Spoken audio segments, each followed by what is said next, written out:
नमस्कार, आप देख रहे हैं देश का सवाल और मैं हूं आपके साथ राकेश टंडन। विपक्ष संसद में लगातार हंगामा कर रहा है, कभी गांधी प्रतिमा के सामने तो कभी काले कपड़े पहनकर विरोध हो रहा है, तो दूसरी तरफ मोदी 24 के एजेंडे के तहत जीत की प्लानिंग बना रहे हैं।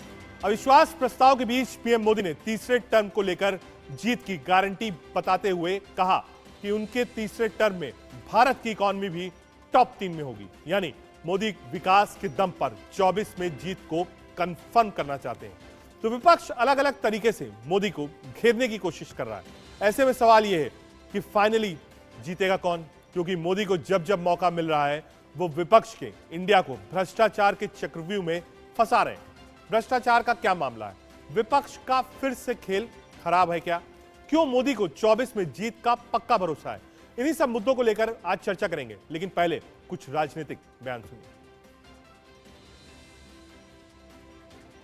इसको ये भी विश्वास दिलाऊंगा कि तीसरे टर्म में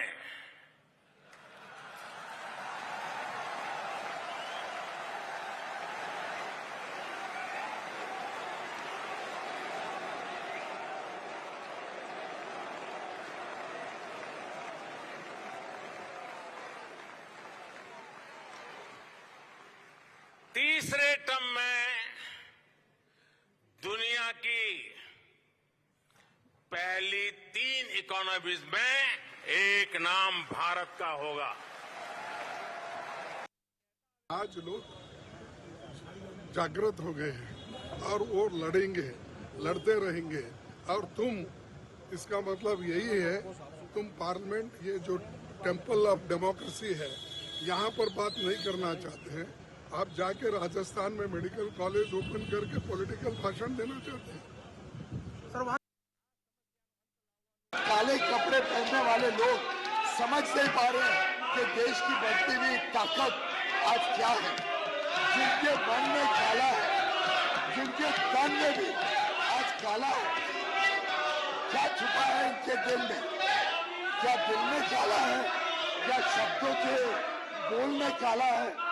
क्या काला धन छुपा रहे हैं ये अपने इन कपड़ों में?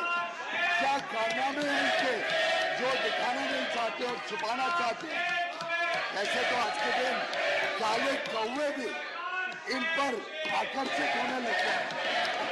माननीय अध्यक्ष महोदय, इनका कल भी काला है, आज भी काला है और भविष्य भी काला है। राज्यसभा की बहुत क्लियर है, 267 की नोटिस हम दे रहे हैं। आप सोचिए, परसों 239 का स्ट्रेंथ है राज्यसभा का, इसमें से 51 से ज्यादा लोगों ने 267 दिया है। तो आप समझ सकते हैं कि सब चाहते हैं चर्चा मणिपुर पर हो, फिर भी उसको दरकिनार किया जा रहा है। संजय सिंह जी ने कहा मणिपुर पर चर्चा हो, well of the house day, उनको ध्यान आकर्षित करने को चेयरमैन को उनको सस्पेंड कर दिया गया। तो इस तरीके का माहौल बनाया, इसलिए हम प्रोटेस्ट कर रहे हैं कि प्रजातंत्र का गला घोट रहे हैं। तो हम अपना प्रदर्शन जारी रखें और प्रधानमंत्री को मजबूर करेंगे। उस दिन माननीय प्रधानमंत्री जी ने कहा था कि 2023 में आप फिर से नो कॉन्फिडेंस मोशन लाइए, तो पूरा उसके लिए तैयारी करिए। उन लोगों ने तैयारी कर किया है, लेकिन उसमें भी थोड़ा कुछ क्या बोलते डिवाइड भी है। तो कांग्रेस का जो एज यूजुअल एटीट्यूड है, कांग्रेस पार्टी ने किसी अपोजिशन कंसल्ट न करते हुए अपने दिया है। ये भी है विषय, पहले there should be a confidence among opposition parties, confidence among each other. आप अगर संसदीय इतिहास देखें, काला कपड़ा तभी सांसदों ने पहना जब उनको लगा कि बाकी सारी उपकरणों से इस रूलिंग पार्टी के कान पर कोई जू नहीं देगा। कल प्रधानमंत्री जी कन्वेंशन सेंटर का उद्घाटन कर रहे हैं, पटाखे चलाए जा रहे हैं। आप मणिपुर के जख्म पर मलहम तो नहीं लगा रहे, नमक और छिड़क। तो कहाँ इनकी शर्म और हया गई इन लोगों की? हम सिर्फ इस कपड़े के माध्यम से प्रतिरोध कर रहे हैं। जुबान तो खोलो साहब, बहुत देर हो गई। ठीक है, हम सीधे अपने पैनल पर चलेंगे, लेकिन उससे पहले देश का सवाल क्या है आज? पहला, टॉप 3 इकॉनमी का भरोसा क्या मोदी की जीत की गारंटी होगी? पहला। दूसरा, विपक्ष के पास मोदी को घेरने के लिए कौन कौन से मुद्दे हैं? 24 में हैट्रिक को लेकर मोदी इतने कॉन्फिडेंट क्यों है? भ्रष्टाचार का मामला क्या विपक्ष को फिर से डूबेगा। इन्हीं सब इश्यूज पर आज चर्चा करेंगे। हमारे साथ एक लंबा चौड़ा पैनल है।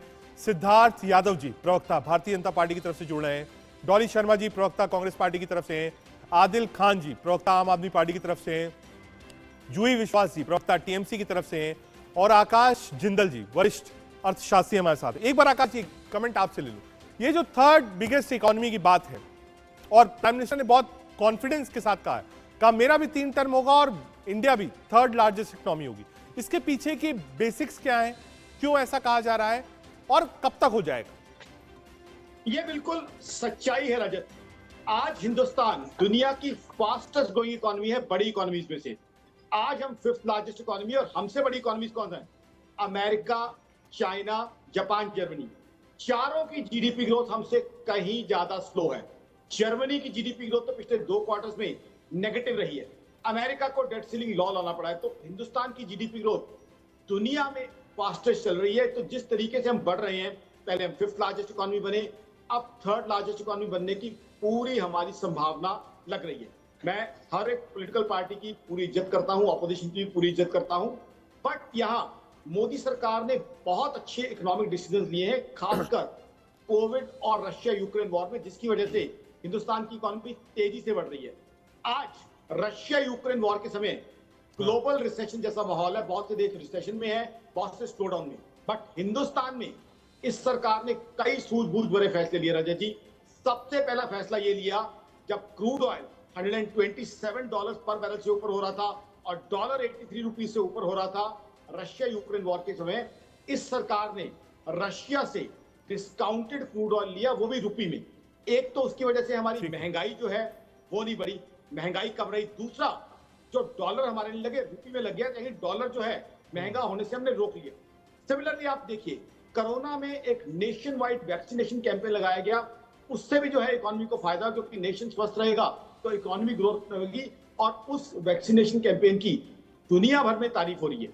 जीएसटी, जिसके लॉन्च के समय बात हो रही थी क्या प्रॉब्लम्स है, जीएसटी आज पूरे वर्ल्ड के एक्सपर्ट्स मानते हैं कि एक बहुत सक्सेसफुल टैक्स है, जिसमें बहुत जबरदस्त टैक्स कलेक्शन आ रही है और देश के इंफ्रास्ट्रक्चर में, देश के ग्रोथ में काम आ रहा है। उसके अलावा आप देखिए स्टार्टअप इकोसिस्टम, कितने हमारे जो हैं आज की तारीख में कंपनीज दुनिया के अंदर नाम कमा रही है। पॉइंट टेकन, आता हूं आकाश जी आप पे, पॉइंट टेकन।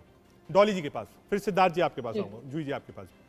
डॉली जी, ये काले कपड़े और पीयूष गोयल जी ने कहा काला धन, काला दिमाग, भ्रष्टाचार, काला इंडिया जी, ये काले कपड़े पहनने की जरूरत क्यों पड़ी? भाई प्रोटेस्ट तो चल ही रहा था, बहस हो नहीं रही थी, लोकसभा में नो कॉन्फिडेंस मोशन अप्रूव हो गया। स्पीकर ने बकायदा कहा, गौरव गोगोई जी की नोटिस थी, उस पर उन्होंने रूलिंग दी, अप्रूव है। मुझे लगता है कि मंडे से हो सकता है चर्चा शुरू भी हो सकती है इस पर जी। फिर ये काले कपड़े क्यों? रजत जी, तू इधर उधर की बात ना कर, ये बता काफिला क्यों लुटा। तो मणिपुर की जो हालत है उस पर इनकी जवाबदेही तय होगी कि नहीं होगी, कब होगी? इमीडिएट इस पर कार्रवाई होनी चाहिए थी, सुनवाई होनी चाहिए थी। आज आप देखिए क्या हो रहा है, लगातार ये लोग बच रहे हैं। उद्घाटन का समय है, पार्लियामेंट के बाहर खड़े होकर बोलने का समय है, इधर राजस्थान बोलने का समय है, सब जगह बोलने का समय है, हवाई जहाज में उड़ उड़ के दूसरी जगह जाने का समय है। लेकिन 78 दिन तक सब कुछ जानने के बाद चुप्पी लगाकर बैठे रहना। वो वायरल वीडियो बाहर ना आता तो शायद ये इतना भी ना बोलते। ठीक अपने काले कारनामे छुपा रही है ये सरकार, विपक्ष की आवाज दबाना चाहती है ये सरकार। जो सांसद इनके आगे बोलते हैं उनको निष्कासित कर देती है, ये वहां से निकाल देती है, बोलने नहीं देती। राहुल जी के साथ क्या किया, आप संजय सिंह जी के साथ देखिए। तो इनको सवाल पसंद नहीं है, लेकिन मजबूत विपक्ष की तरीके से जिम्मेदार मेरा एक सेकेंडरी क्वेश्चन है आपसे, क्योंकि सरकार का पक्ष है। हमने कई बार पार्लियामेंट्री अफेयर्स मिनिस्टर को सुना, अमित शाह जी को सुना, पीयूष गोयल जी को सुना, राजनाथ जी को floor of the house Lok Sabha में सुना। उन्होंने कहा हम चर्चा के लिए तैयार हैं। आप क्यों नहीं चर्चा कर रहे हैं? कहा आप मणिपुर पर चर्चा करना चाहते हैं, हम मणिपुर पर चर्चा करने को तैयार हैं। फिर किस बात का हंगामा है? रजत जी, आपको नहीं लगता कि गृह मंत्री जी का 3 दिन का दौरा एक हॉलो शो था? हॉलो शो था, क्योंकि वो 3 दिन अगर वहां रहे तो करके क्या है कि उन तक ये वीडियो नहीं आई ये भयावह तस्वीरें उन तक नहीं पहुंची। जलती हुई लाशें, कुत्तों से खाई हुई लाशें उन्हें नहीं दिखी, उन्हें नहीं पता चला। तो किस बात पर, एक फेल गृह मंत्री से किस बात पर चर्चा हो? सदन के नेता है प्रधानमंत्री जी, जिम्मेदारी उनकी तय होनी चाहिए। जब सिद्धार्थ जी एक बार रिप्लाई कर दीजिए। चुनाव से, म्युनिसिपल चुनाव पर डॉली एक बार रिप्लाई बीजेपी से। सिद्धार्थ यादव जी, मणिपुर पर क्यों नहीं चर्चा करेंगे भाई? सिद्धार्थ जी रिप्लाई। अभी मेरे कांग्रेस के साथी एक शायरी का इस्तेमाल कर रहे थे, और यही भारत की वास्तविकता है, ये हमारे पॉलिटिकल सिस्टम की सच्चाई है कि उसमें भी कांग्रेस के पास या इनके पूरे एंटी इंडिया अलायंस के पास ओरिजिनलिटी नहीं है। 2011 में माननीय सुषमा स्वराज जी ने जो संसद में मनमोहन सिंह जी से पूछा था कि तो इधर उधर की ना बात करिए, बता कि काफिला क्यों लूटा, जब पूरा देश लूट लिया गया, कॉमनवेल्थ में लूट लिया गया, कोलगेट में लूट लिया गया, 2G स्पेक्ट्रम में लूट लिया गया। झूठ बोलेंगे आप, मैं बोलने नहीं दूंगी। अभी परसों ही कोलगेट वालों को सजा हुई है, परसों ही कोलगेट वालों को सजा हुई है मैडम। अब मेरी बात को पूरा करने दीजिए डॉली जी, सभ्यता से चर्चा करेंगे तो हो जाएगा। देखिए, जब कई बार क्या होता है, कंटेंट कम होता है ना, तो हम ज्यादा बोलने की कोशिश करते हैं। आप सभ्यता से बात करिए, मैंने आपकी बात सुनी, आप जवाब दीजिएगा। तो मेरा कहना बस इतना है कि आज विपक्ष के पास इसमें भी ओरिजिनलिटी नहीं बची। जिन्होंने पूरा देश लूट खाया, जिन्होंने पूरे देश की एक रिसोर्स नहीं छोड़ी, एक कार्यक्रम देश में ऐसा नहीं हुआ 10 साल में यूपीए के राज में जिसमें पैसे का गबन नहीं किया। और ये पूरा जो एंटी इंडिया अलायंस है, इसमें कोई दल ऐसा नहीं है जिसके राष्ट्रीय नेता पे या तो वो जेल में ना गए हो या बेल पे ना हो। दोनों में से एक काम तो होगा। अब मैं आपको जवाब देता हूं। अब डॉली जी आप यही करिए, आप यही करिए, क्या करेंगे? किसी को तो कहते हैं बेटी बचाओ, बलात्कारी बचाते हैं आप। डॉली जी उत्तेजित मत हुई है, जवाब सुनिए। मैं बिल्कुल आपने कई बातें कही, मैं जवाब दे रही हूँ। मैं जवाब दे रहा हूँ। आज जो भारत की बढ़ती हुई ग्रोइंग स्टोरी है, इस पर भारत विश्वास कर रहा है। आज भारत देख रहा है कहां 12 किलोमीटर एक दिन में सड़क बनती थी, 29 किलोमीटर चल रही है। 600 मीटर की मेट्रो रेल बनती थी, 6 किलोमीटर की एक दिन में मेट्रो रेल बिक रही है भारत में। 100 से ऊपर यूनिकॉर्न आज भारत में हो चुके हैं। ये भारत की ग्रोथ स्टोरी है। 10वें पायदान से 5वें पायदान पे आए और 5वें से 3रे पे जाएंगे। ये विपक्ष भी जानता है, एंटी इंडिया ये पूरा अलायंस जानता है, और ये देखकर ये पचा नहीं पा रहे। अब जब ये पचा नहीं पा रहे, इनके राज्य में नॉर्थ ईस्ट में क्या होता था, अफस्पा लगा हुआ था, मणिपुर की क्या हालत थी, उस पर भारतीय जनता पार्टी के प्रवक्ताओं की एक दिक्कत है रजत जी, ये भूतकाल में रहते हैं, वर्तमान की बात ठीक है। आ रहा हूं आप लोगों के पास, एक बार ओपनिंग कमेंट्स टीएमसी से और आम आदमी पार्टी से भी ले लेता हूं। आ रहा हूं सिद्धार्थ जी, आ रहा हूं। किसी को नहीं सुनना चाहते ना, सिद्धार्थ जी आ रहा हूं, आ रहा हूं, किसी की बात नहीं। सिद्धार्थ जी पूरा समय दूंगा, आ रहा हूं। एक बार ओपनिंग कमेंट ले लो जूही विश्वास जी से। आ रहा हूं डॉली जी। जूही जी, काले को लेकर बहुत सारी चर्चा है। दो चीजें, एक तरफ विपक्ष का प्रोटेस्ट, दूसरी तरफ काले कपड़े, तीसरी तरफ संसद चल नहीं पा रहा है। मणिपुर का मुद्दा दोनों तरफ से बीजेपी कह रही कराई ना साहब चर्चा, क्यों नहीं कर रहे हैं चर्चा? और एक नई चीज जो है कि आप लोग इधर विपक्ष लगा हुआ है प्रोटेस्ट करने में, उधर देखिए प्रगति मैदान है, नए एयरपोर्ट्स हैं, नए काम हैं, और तीसरी सबसे बड़ी इकोनॉमी का दावा प्रधानमंत्री का, और कहा तीसरा टर्म भी मेरा होगा जब भारत तीसरी सबसे बड़ी इकोनॉमी विश्व की बनेगा। जूही विश्वास जी, पहले मैं एक एक उत्तर दे दूं। पहले विपक्ष का ये हम लोग कभी नहीं चाहते कि सदन ना चले, सदन चलाना सरकार की जिम्मेदारी है। ये जो 56 इंच के प्रधानमंत्री अपने आप को अपने फकर महसूस है 56 इंच के लिए, 36 सेकंड में इनका बयान मणिपुर में खत्म हो जाता है, वो भी सदन के बाहर। हम लोग तो चाहते थे 56 सेकंड वो सदन में आके बात करे, क्यों नहीं करेगा? सब 56 सेकंड ये बयान राजी सदन में आके जो बाहर कर रहे हैं वही अंदर में जाके कर लीजिए ना, आपको कौन माना किया है? दूसरी बात, अगर आप देखेंगे पिछले 6 से 7 साल में प्रधानमंत्री का बयान कितनी बार आया है सदन में? एक बार भी नहीं। इतना बड़ा सदन आपने बनाया, इतने एमपी आए आपके, इतना आपका डर किस चीज का है? आपका तो सबसे ज्यादा वहां पर एमपी लोग हैं, तो आपका हमारा तो लोअर कोड 150 के कम है।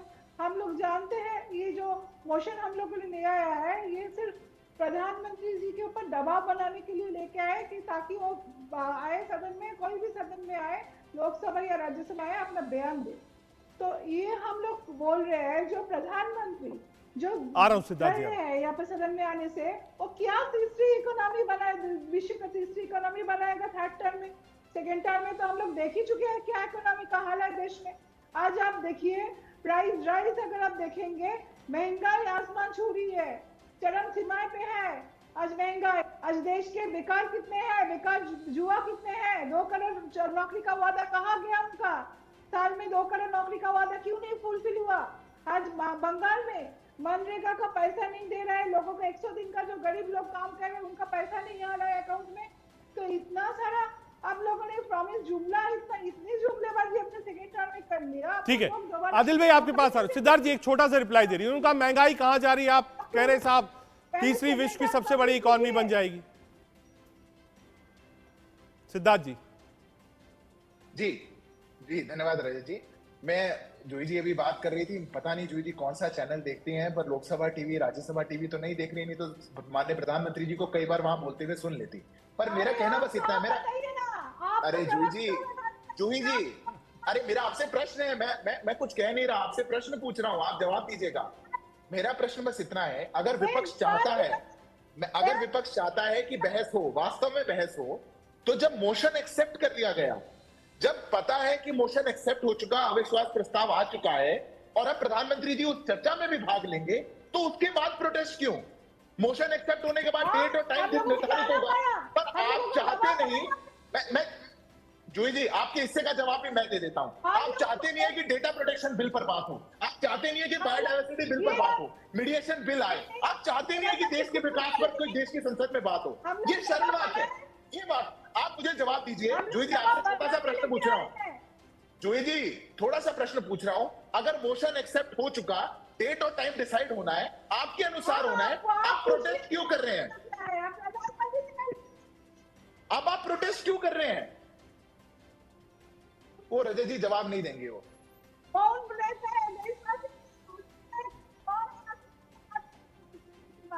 ठीक है एक बार आम आदमी पार्टी भी हमारे साथ है, आदिल खान साहब, एक बार उनके पास चला आ रहा हूं। जी आ रहा हूं। आदिल जी से ओपनिंग कमेंट ले लो। आदिल जी संजय जी तो सस्पेंड है, लगातार हम देख रहे हैं गांधी जी की प्रतिमा के बाहर उनका धरना चल रहा है, लेकिन इससे होगा क्या अगर सदन के अंदर ही चर्चा ना हो पाए? और मैं शायद इस बात से ज्यादा सहमत हूं जो सिद्धार्थ यादव जी ने कही कि जब लोकसभा में नो कॉन्फिडेंस मोशन एक्सेप्ट हो गया, स्पीकर ने रूलिंग दे दी कि हम एक्सेप्ट कर रहे हैं, जितने सांसद चाहिए तो उसके समर्थन में उससे ज्यादा खड़े भी हो गए, यानी मान के चलिए सोमवार मंगलवार से प्रेरोगेटिव है, 10 दिन के अंदर फैसला लेना होता है, वो चर्चा होगी उसमें प्राइम मिनिस्टर साहब बोलेंगे ही बोलेंगे, तो उसके बाद किस चीज का हंगामा है? आदिल खान साहब। देखिए रजत भाई बहुत बहुत अच्छा सवाल है आपका, मुझे लगता है आज सबको ये जानना चाहिए इस बात। हाँ। इसका मतलब देखिए जो भारतीय जनता पार्टी के प्रवक्ता ये कह रहे हैं कि मोशन एक्सेप्ट हो गया है, उसमें भारतीय जनता पार्टी को इतना खुश होने की और अपने हाथ से अपनी पीठ थपथपाने की जरूरत नहीं है। इस देश को बाबा साहब भीमराव अंबेडकर के संविधान ने ये एक हथियार दिया है, जो वैध संसदीय हथियार जिसको आप कह सकते हैं, और उस हथियार के माध्यम से पूरी अपोजिशन, पूरी इंडिया ने देश के प्रधानमंत्री नरेंद्र मोदी जी को मजबूर किया है कि वो सदन के अंदर आए और देश का हिस्सा जो जल रहा है, जहां पर हजारों बच्चे गायब हैं, जहां पर सड़कों पर खून बहाया जा रहा है, जहां पर एक कारगिल के योद्धा की पत्नी के साथ जो किया गया है, यहां हम और आप शेयर भी नहीं कर सकते, इतना शर्मसार है, पूरा देश शर्मसार है। उस पर प्रधानमंत्री जी बात नहीं करना चाहते थे, पूरे देश में घूम रहे हैं, दुनिया में जाके झूठ बोल रहे हैं। कल इसी दिल्ली के अंदर पटाखे फोड़े गए, पटाखे रजत भाई, और ये उस वक्त हुआ जब देश का एक हिस्सा जल रहा है, गिरे युद्ध झेल रहा है, उस वक्त हुआ। तो आज प्रधानमंत्री जी को इंडिया ने मजबूर किया है कि अब आए और सदन के अंदर जवाब दें, और उनको आना पड़ेगा। रही बात जो आप ये कह रहे हैं कि ये विरोध क्यों, तो माननीय सांसद संजय सिंह जी का गुनाह क्या था? वो ये कह रहे थे कि प्रधानमंत्री जी आए और मणिपुर पर अपना जवाब दें। भाई वो एक देश का एक हिस्सा जल रहा है, लोग परेशान हैं, वहां लोग मारे जा रहे हैं, बच्चे बेघर हैं, पर प्रधानमंत्री जी को चुनावी सभाओं में जाने का वक्त है। इस देश की संसद पर आकर नॉर्थ ईस्ट के बारे में चर्चा करने के लिए वक्त नहीं है। तो मैं धन्यवाद करना चाहता हूं एक बार फिर से बाबा साहब भीमराव अंबेडकर के उस संविधान का, जिसकी वजह से घुटनों के बल प्रधानमंत्री जी को चल के आना पटाखे फोड़े जा रहे थे। सांसद अगर उन्होंने संजय जी का कहा एग्जाम्पल दिया, आ रहा रुक जाइए आदिल भाई, अब आंसर भी लेने दीजिए ना साहब, बिल्कुल एक धारा प्रवाह पकड़ लेंगे तो कम से कम आंसर तो सुनिए। आपने सवाल उठाया, कहा साहब पटाखे चलाए गए, का संसद में अगर मणिपुर का मुद्दा संजय सिंह जी ने उठाया, सस्पेंड कर दिया गया, बाहर बैठे हैं बारी गर्मी में, पेड़ के नीचे लोग उनसे मिलने जा रहे हैं, वो भी काला कपड़ा पहने थे आज। तो कहा साहब मणिपुर पर अगर विपक्ष जवाब प्रधानमंत्री से मांग रहा है तो ये तो उसका विपक्ष का राइट है, इसमें सस्पेंड क्यों करा आपने? रजत जी प्रश्न मुझसे है? बिल्कुल आप ही से साहब। जी रजत जी बहुत अच्छा प्रश्न है आपका, और इसलिए कई बार अभी आम आदमी के प्रवक्ता ने बहुत ज्यादा भावनाओं में बह करके बाबा साहब को भी याद किया। पता नहीं क्यों बहुत कम क्षणों पर बाबा साहब को याद करते हैं, ज्यादा नहीं करते, पर जब जब करते हैं अपने फायदे के लिए करते हैं। मैं ऐसा क्या बोल रहा हूँ सबको मिर्ची लग जा रही है कि देश के बोलने से। आदिल साहब एक मिनट, सिद्धार्थ जी एक मिनट, सिद्धार्थ एक मिनट, सिद्धार्थ याद दिला रहा हूं। आदिल भाई देखिए, मैंने बहुत सारी डिबेट्स आपके साथ करी हैं, वन ऑफ द बेस्ट प्रवक्ता हैं आप आम आदमी पार्टी, लेकिन मेरा कहना है कि जब आपका वक्त था, देखिए किसी ने इंटरप्ट नहीं किया। मैं सिर्फ यही चाहता हूं इस 40 मिनट 45 मिनट में कि जब आप बोले तो बीच में कोई ना बोले, और जब आपने 2-3 सवाल उठाए हैं और वो जवाब देने को तैयार है, उनको भी अपना समय दीजिए, वो अपना जवाब दें। आप असंतुष्ट होंगे, आप दोबारा सवाल पूछिएगा। सिद्धार्थ यादव जी। बहुत धन्यवाद रजत जी। तो सबसे पहली बात तो अविश्वास प्रस्ताव जो है वो लोकसभा राज्यसभा के मैनुअल में है, और वो हमारे संविधान में ऐसा नहीं लिखा है, पर बाबा साहब को याद करे आम आदमी पार्टी, जितना याद करे उतना अच्छा है। मेरा कहना दूसरा है, जब आम आदमी पार्टी ऐसा कहे कि झूठ बोलने पर जब वो कुछ बात करे ना, कई बार समझ में नहीं आता, हंसा जाए, रोया जाए, या इस धरती से विश्वास उठा लिया जाए। आम आदमी पार्टी झूठ बोलने पर कह रही है, मतलब कल तक आप कहते थे कि सोनिया गांधी को 2 दिन के लिए जेल में डाल दो, सारे काले कारनामे बाहर आ जाएंगे। मैं एक आम आदमी पर रहता हूं मैं महलों में, और वो पार्टी आज आकर के समझा रही है कि सच क्या बोला जाए, झूठ क्या बोला जाए। और संजय सिंह जी की बात अभी आम आदमी पार्टी ने करी। आप मुझे एक सत्र बताइए जब से वो सांसद बने हैं राज्यसभा के, एक सत्र जब वो वेल में ना गए हो, जब उन्होंने उत्पात ना मचाया हो, इस देश की जनता ने उनको चेयरमैन के सामने वाली सेक्रेटेरिएट की टेबल पे चढ़ के ताली मारते हुए देखा। किसान बिल के दौरान उनको लॉबी में, जब प्रधानमंत्री प्रोटोकॉल के नाते आते हैं, तब उनको नारे लगाते हुए देखा है। आप देश की जनता के पैसे को बर्बाद करना चाहते हैं। आम आदमी पार्टी का एजेंडा बिल्कुल क्लियर है, हम संसद नहीं चलने देंगे, चाहे कुछ करवा लीजिए आप। हमारे सांसद चाहे 2 हो, चाहे 20 हो, चाहे 1 हो, चाहे 0 हो, हम कुछ भी कर लें, पर जो अच्छे इंपॉर्टेंट बिल्स हैं देश के, 33 बिल आने 18 दिन में, 33, ये भारत की जनता से जुड़े हुए। ठीक है, आपके और मेरे से कोई मीडिएशन बिल आ रहा है, कोई दूसरा बिल आ रहा है, ठीक है, एनआरएफ पर चर्चा आ रहा हूं सिद्धार्थ जी, एक बार डॉली जी के पास जाए। डॉली जी, 2 चीजें हैं, एक तरफ इंडिया है, प्रधानमंत्री लगातार आप देखिए रैलीज में बोल रहे हैं इंडिया के बारे में, का अवसरवादी लोग हैं, परिवारवादी हैं, आज भी कहा गया सारे भ्रष्टाचारी एक साथ आ गए हैं। तो क्या ये टोन सेट हो रही है 24 के लिए? और इस टोन में 2 चीजें, एक इंडिया नाम से ऑपोजिशन की यूनिटी, दूसरा प्रधानमंत्री एक ब्रांड इंडियन पॉलिटिक्स में, और तीसरा आप प्रोटेस्ट कर रही हैं और वो विकास के कार्यों को आगे बढ़ा रहे हैं।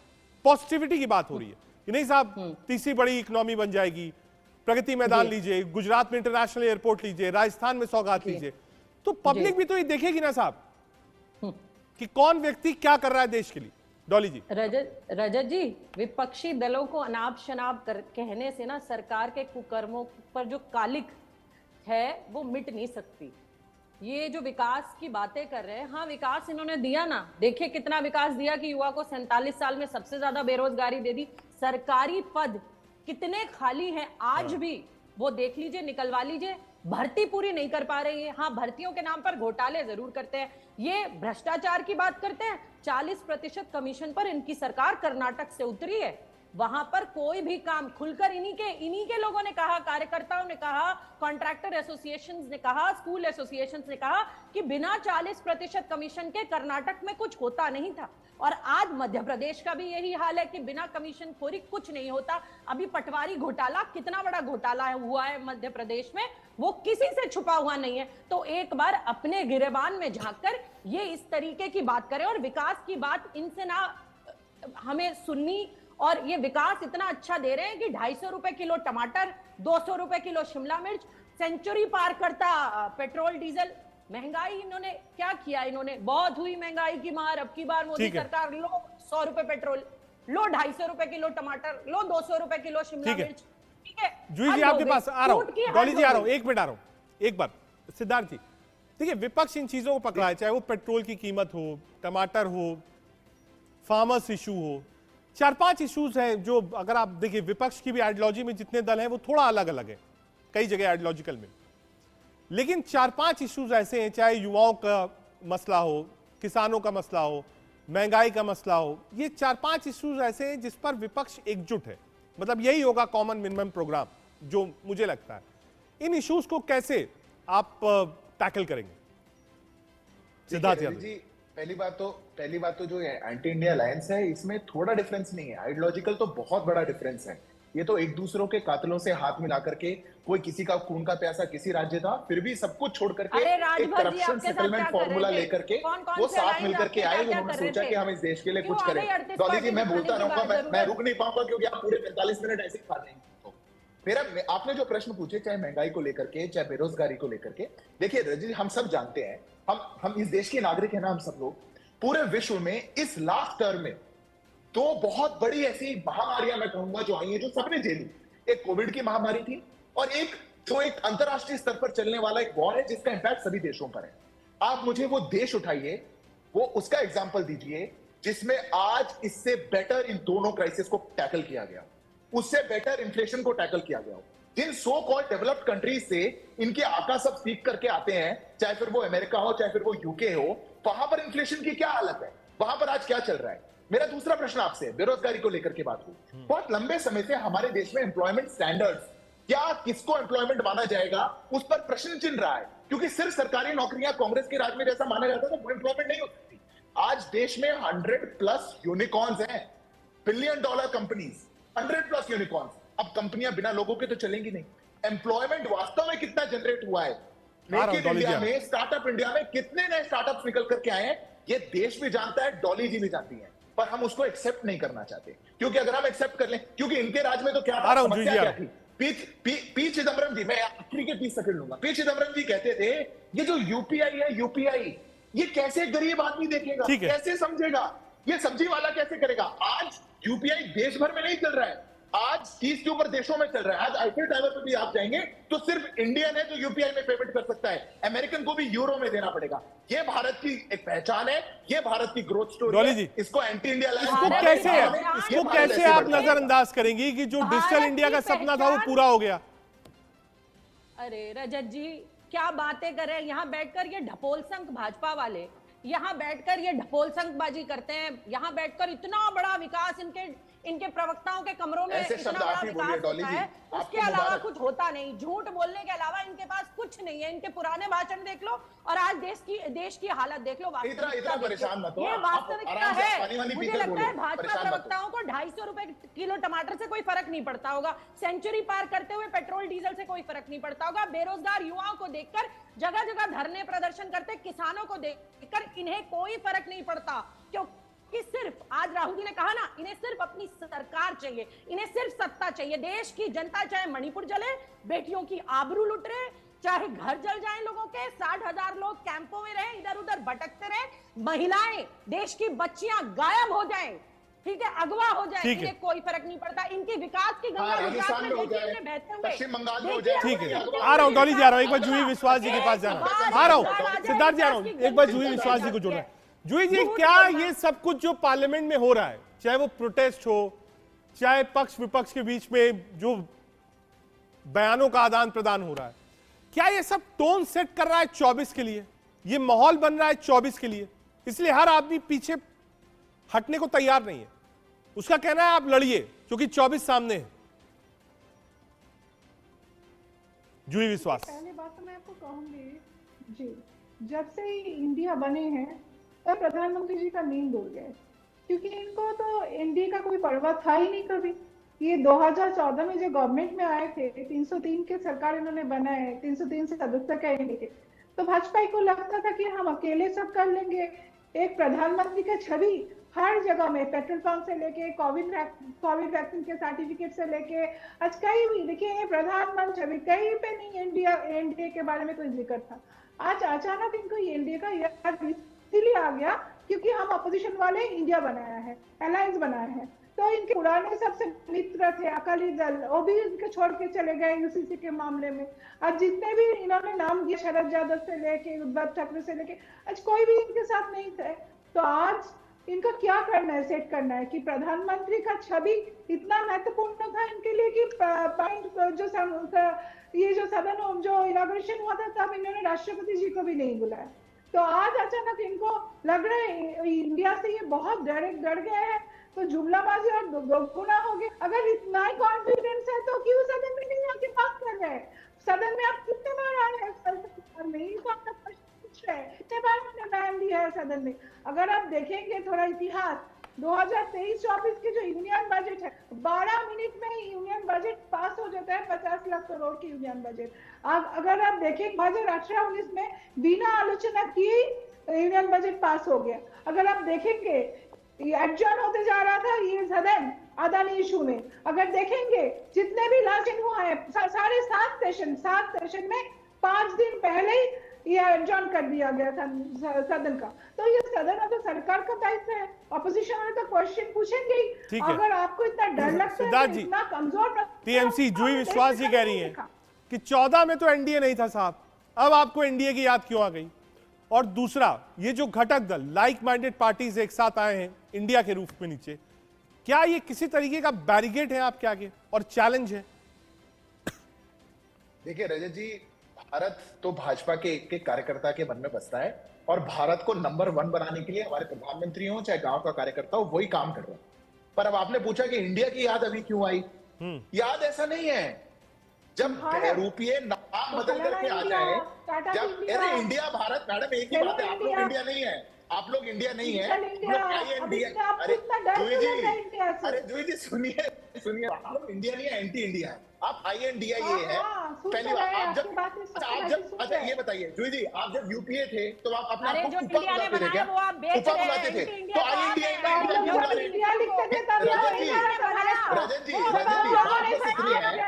रजत जी बस रजत जी, अब ये सब लोगों को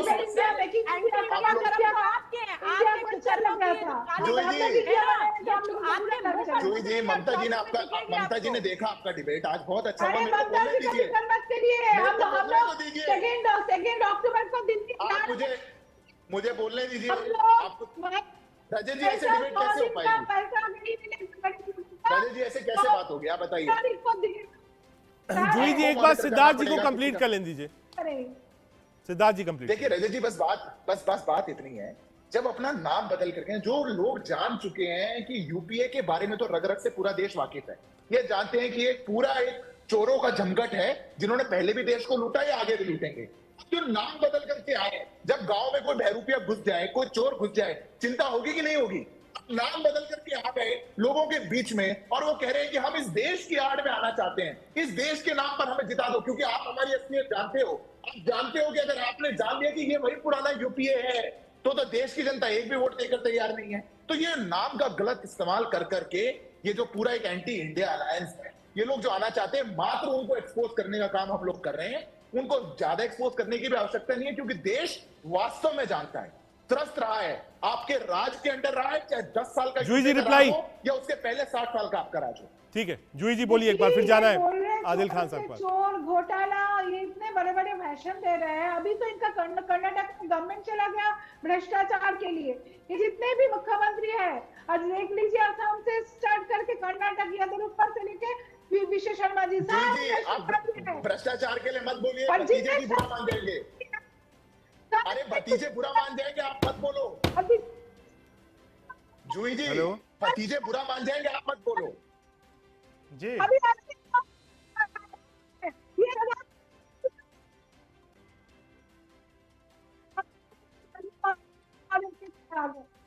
बड़े बड़े बात देशवासी को क्यों बेवकूफ बनाते?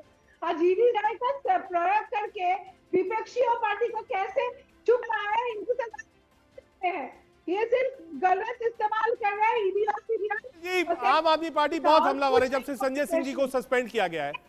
लेकिन ये बताइए साहब, कहीं तो नियम बनाना पड़ेगा। हर आदमी अगर एक साथ पूरा विपक्ष वेल में आ जाएगा तो हाउस चलेगा कैसे? पहला, संजय जी तो अभी बाहर हुए हैं, रजनी पाटिल जी 3 बार से बाहर है, वो प्रिविलेज कमेटी में मामला है, अभी उस पर कोई टिप्पणी नहीं है। तो ये संसद अगर चलाना है, सरकार का काम है संसद को चलाना, कोई तो नियम कानून बनेगा साहब, कि बिना नियम कानून के जब जितना हल्ला करना हो कर लीजिए साहब, मत चलाइए सदन। हम लोग भी देखेंगे, जनता भी देखेगी कि साहब लाखों करोड़ों रुपए स्वाहा हो रहा है और सांसद हर बार एडजर्न करा के घर निकल जा रहे हैं। रजत भाई, अब मेरा ये निवेदन रहेगा कि मैं किसी के बीच में नहीं बोला था। कोई नहीं बोलेगा, आप आपसे कंप्लीट मेरा करिए। निवेदन रहेगा कि जब मैं बोलूं तो मेरे बीच। अभी भारतीय जनता पार्टी ने बहुत सारे सवाल उठाए, मैं एक एक करके उसका जवाब देता हूं। एक वीडियो इसको सुन लीजिए, उसके बाद बात करते हैं। दिखाइए साहब। सिद्धार्थ जी देखिएगा, सुनिएगा जरा, अगर आपके पास स्क्रीन शेयर हो। आज भारत में हर साल एक नया आईआईटी और एक नया आईआईएम बन रहा है। ये भारतीय जनता पार्टी के नेता और देश के प्रधानमंत्री नरेंद्र मोदी जी ने जाकर विदेश में स्पीच दिया कि इस देश के अंदर हर साल एक आईआईएम और एक आईआईटी बन रहा है। ये राज्यसभा का एक जवाब आया है और इस पर लिखा है, रजत भाई इसको दिखा लीजिए, इस पर लिखा हुआ है कि नो न्यू आईआईटी और IIM has been opened in last 5 years. इससे ज्यादा झूठ भारतीय जनता पार्टी क्या बोल सकती है और देश क्या सुन सकता है, इसके अलावा मुझे कुछ नहीं कहना है। रही बात इन्होंने भ्रष्टाचार पर बात की, इन्होंने विकास पर बात की। देखिए, जिस पार्टी के राष्ट्रीय अध्यक्ष रक्षा सौदे के मामले में दलाली करते हुए सजा पा चुके हो, कम से कम वो लोग भ्रष्टाचार पर बात ना करें।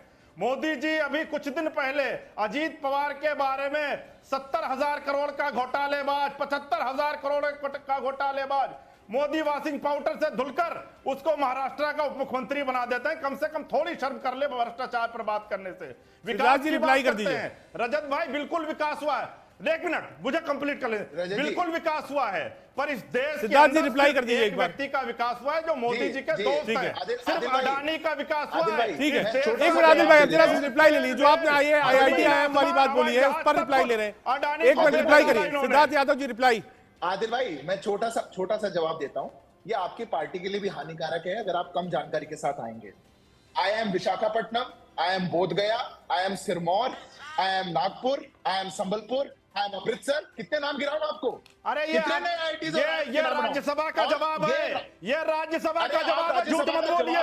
ये राज्यसभा का, अरे ये आपके राज्यसभा का जवाब है और ये भारतीय जनता पार्टी की सरकार ने दिया है। ये भारतीय जनता पार्टी की सरकार ने जवाब दिया है।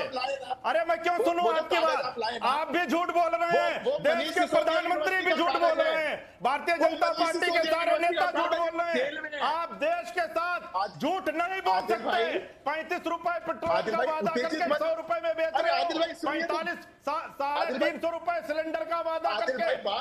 ठीक है आदिल भाई, जरा से एक बार रिप्लाई ले लें। आपने 3-4 सवाल पूछा है। एक प्राइम मिनिस्टर का जो वक्तव्य है विदेश की धरती पर, उस पर, दूसरा राज्यसभा के एक रिप्लाई पर। ठीक है आदिल भाई, एक मिनट। सिद्धार्थ जी 40 भाई, आप उत्तेजित मत होइए, मैं छोटा जवाब दूंगा। जो बाई चांस आपके पास कागज है ना, वो मनीष सिसोदिया यूनिवर्सिटी का हो सकता है। कई बार कागज मिक्स मैच हो जाते हैं। फर्स्ट गूगल लिंक पे आपको मिल जाएगा जो आप जानकारी चाह रहे हैं। पहला गूगल सिंपल सर्च पे आपको मिल जाएगा। दूसरा बात, जो आपने विदेश जाने की बात करी, आपने शुरुआत करी मेरे बीच में पॉलिटिकल साइंस की डिग्री लेकर मोदी जी आए हैं, वही बीच में बोल रही है। आदिल भाई एक बार जवाब तो सुन लीजिए। जो आपने 3-4 सवाल दिए, राज्यसभा वाला पेपर दिखाया, क्या आप बीजेपी से उसका जवाब चाहते हैं, हाँ या ना? अगर चाहते हैं तो 30 सेकंड दे दीजिए। जवाब से असहमत होगा दोबारा आपके पास आ जाओ। झूठ ही बोलेंगे। अरे आपको सुनना तो पड़ेगा ना साहब। मुझे पता है झूठ बोलेंगे। वो कहेंगे साहब आप झूठ बोल रहे हो, राजनीति तो इसी का नाम है। सिद्धार्थ जी रिप्लाई करिए। जी रजत भाई, मैं तो कहता हूं आपके व्यूअर्स तय करें। पहला गूगल लिंक सर्च करें, उनको मिल गया तो ठीक है, नहीं मिला तो नहीं। और इनको वास्तव में अगर जवाब चाहिए होता तो ये संसद में ही ले लेते। मोशन एक्सेप्ट होने के बाद भी बार बार एडजर्न करवा रहे हैं, प्रोटेस्ट कर रहे हैं, तो इनको जवाब तो नहीं चाहिए। पर मैं दूसरे प्रश्न का भी उत्तर देता हूं कि प्रधानमंत्री आ रहे हैं, उसका क्या लाभ है? बहुत मजाक बनाता है विपक्ष, ताली पिटवाई, यहां पिटवाई, वहां पिटवाई। भारत का पासपोर्ट आज 53 कंट्रीज में एक्सेप्टेड है। वीजा की आवश्यकता नहीं है आपको, ये खुद से नहीं हो जाता।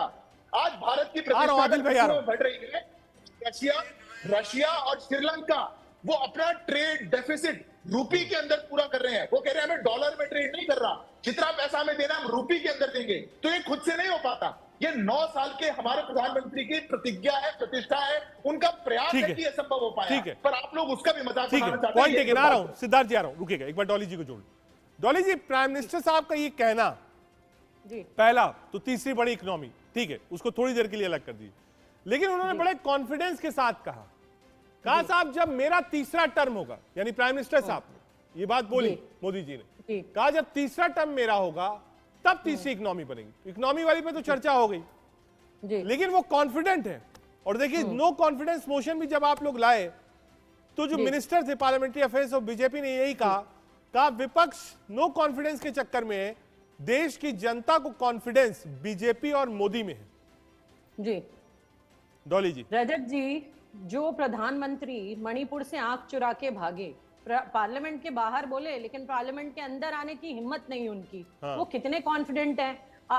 ठीक है, विपक्ष का 26 पार्टियों का जो अलायंस है इंडिया, उससे इतने घबराए कि 38 पार्टी बताने लगे, 38 पार्टी जो एनडीए कभी किसी ने देखा नहीं सुना नहीं, ये बोलते थे एक अकेला एक अकेला एक अकेला। मैंने पहले भी बोला, अब एक अकेला इतना थकेला हो गया कि 38 पार्टियों को दिखाने लगे, जिनमें से 26 पार्टियों का कोई विधायक नहीं, कोई कुछ नहीं। ठीक, तो भाई अब बार बार ये बताता है कि इनके अंदर भय है, कितना भय, कितना डर इनके अंदर बैठा हुआ है कि बड़बोलेपन में बोले जा रहे हैं। अब देश की जनता इनको बता देगी आने वाले 2024 में, देखिएगा रजत जी आप भी, कि इनके एक एक झूठ का 250 रुपए किलो टमाटर का जवाब मिलेगा इन्हें, सेंचुरी पार करते पेट्रोल का जवाब मिलेगा इन्हें 200 रुपए किलो शिमला मिर्च का भी जवाब रिप्लाई। युवा बेरोजगार युवा का इतना कॉन्फिडेंस क्यों है तीसरी बार के लिए? का भी जवाब मिलेगा। देखिए डॉली जी कह रहे हैं एक अकेला सब पर भारी, उस बात से मानते नहीं। अब सोचिए एक अकेला तो 2 बार इन पे इतना भारी पड़ा, अब 38 है वो क्या करेंगे? अरे 60 अब 38 मिलकर के तो एनडीए तो कभी देखा ही नहीं। आज के हिसाब में रजत जी देखिएगा मणिपुर जल रहा है और आप लोग यहाँ बैठकर जो कर रहे हैं ना, आप लोगों को शर्म नहीं आती? फेल हो चुके हो आप लोग। देश का एक राज चल रहा है, 60,000 लोग बेघर हैं, पता नहीं है, कुत्ते लाशें खा रहे हैं। शर्म आनी चाहिए, शर्म। लेकिन शर्म नहीं बातें बोल चुकी है, सुनिए तो बात को तो सुनिए। नहीं बात सुनिए ना डॉली जी, मैं कुछ कह रहा हूँ। रजत जी मेरा कहना है, आपके दर्शकों को जानना जरूरी है, आज अगर देश में 2 अलायंसेज हैं तो एक ही अलायंस ऐसा है जो सबसे पुराना बचा है, क्योंकि एक तो नया आ गया INDIA। 25 साल पुराना अगर इस देश में कोई अलायंस बचा है तो वो सिर्फ एनडीए। एनडीए ने पहले भी सरकार बनाई है, एनडीए 2 बार भी सरकार में था, ठीक है। एनडीए तीसरी बार। जूही जी, तो आपसे भी सवाल, जो कॉन्फिडेंस है बीजेपी और प्राइम मिनिस्टर का, क्या इंडिया उस पर भारी नहीं है? इंडिया बनने के बाद भी पीएम बिल्कुल कॉन्फिडेंट है 3rd टर्म के लिए, और बीजेपी गदगद है। कहा ले आइए नो कॉन्फिडेंस, कॉन्फिडेंस तो मोदी और बीजेपी पर है। पहले बात तो मैं आपका आंसर दे दूं, लेकिन मैं था सिद्धार्थ जी का थोड़ा जो बता रहे थे अभी। जूही जी थोड़ी वक्त की कमी है, बिल्कुल संक्षिप्त जवाब दीजिए जो सवाल पूछा। ये यहाँ पर ट्रैवल किया, उधर ट्रैवल किया, वीजा पासपोर्ट का इतना काम किया, पूरा विश्व घूम के।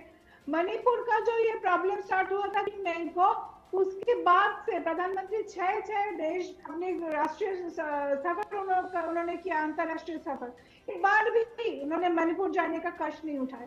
तो मणिपुर का जो जलना है, देश के अंदर एक राज्य जल रहा है, क्या इससे ज्यादा महत्वपूर्ण था उस टाइम वीजा बनाने का, विदेश में जाके वीजा का कराने का? वर्तमान प्रधानमंत्री जितने बार गए हैं ना, आपके इतिहास के सारे प्रधानमंत्री मिलाकर नहीं गए। मनमोहन सिंह जी तो 10 साल में एक बार नहीं गए। जूही जी कौन सी बात कर रहे हो आप? जितनी बार नरेंद्र मोदी जी चले गए, हर 6 महीने में एक केंद्रीय मंत्री नॉर्थ ईस्ट जाता है। आपने कितनी बार भेजा? अरे आप तो उसको भारत का हिस्सा नहीं मानते थे। आज राजनीतिक रोटियां सीखने के लिए आपको अच्छा अवसर हो गया। अरे आप गए तभी तो वहाँ जला के आए हैं, जब आप जाते हैं भारत जलाओ पार्टी के लोग जहाँ जाते हैं वहाँ जला के ही आते हैं। अरे आदिल भाई आप रहने दो, आप तो मत ही जाना कहीं। अरे कम से कम बृजभूषण जनता पार्टी के लोग, बृजभूषण जनता पार्टी के लोग, new dealer of Adani, new dealer of Adani के लोग क्या बात करेंगे? न्यू डीलर ऑफ अडानी के लोग क्या बात करेंगे? सिद्धार्थ जी शानदार सर, शानदार, बहुत बढ़िया। आदिल भाई सोच कर आए थे शायद कि आज एनडीए का बिल्कुल बहुत बढ़िया। बृजभूषण जनता पार्टी के लोगों ने मिलकर इंडिया की एंटी इंडिया अलायंस ये देश एक्सेप्ट नहीं करेगा। आप ये जान लीजिए, नाम बदलने से माल नहीं बदलेगा।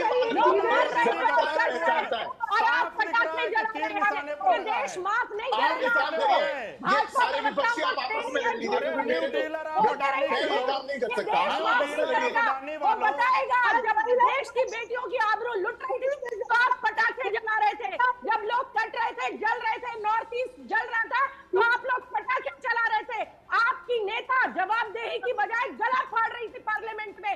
ये देश जूही जी, आपको जवाब दे देता हूं मैं, आपको जवाब दे देता हूं मैं। आप मणिपुर का डेटा उठाकर देखिए कि वहां पर क्या हुआ है, आप डेटा उठाकर देखिए, मैं आपको डेटा बताता हूं।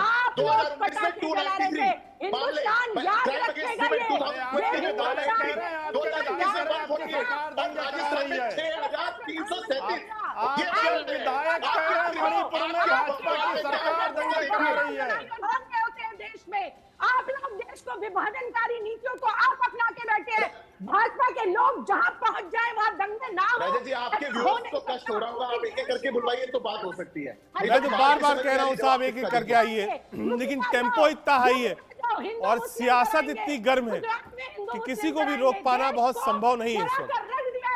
उसका रीजन ये है क्योंकि हर आदमी को 5 राज्यों के चुनाव और उसके बाद लोकसभा चुनाव दिख रहा है। ये जो संसद का सत्र है ये बिल्कुल 24 के चुनाव के लिए आप कहिए तैयारी जैसा दिख रहा है। आप सभी मेहमान देश का सवाल में आए, बहुत शुक्रिया आपका। कोशिश यही थी हमारी कि समझें कि आखिर चर्चा क्यों नहीं हो पा रही। दरअसल चर्चा इसलिए नहीं हो पा रही है क्योंकि सबको अपनी अपनी राजनीति करनी है, सबको अपनी अपनी पोजीशन करनी है। इसलिए अभी और इंतजार करना होगा चर्चा का कि मणिपुर पर चर्चा शुरू। देश का सवाल में आज के लिए इतना ही। देखते रहिए इंडिया न्यूज़।